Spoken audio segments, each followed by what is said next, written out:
I always wanted to do a video series. So when I got into PC building, I didn't see much of PC modders being explored as far as who they are.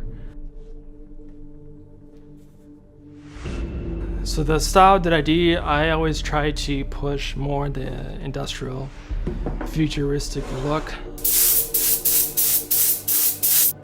Yeah, AORUS and then the Z790 AORUS Master. So my goal was always to make sure that the guys were the ones highlighted in the film instead of me.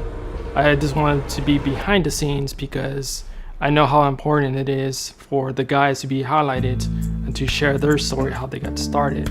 My name is Ben Quintanilla.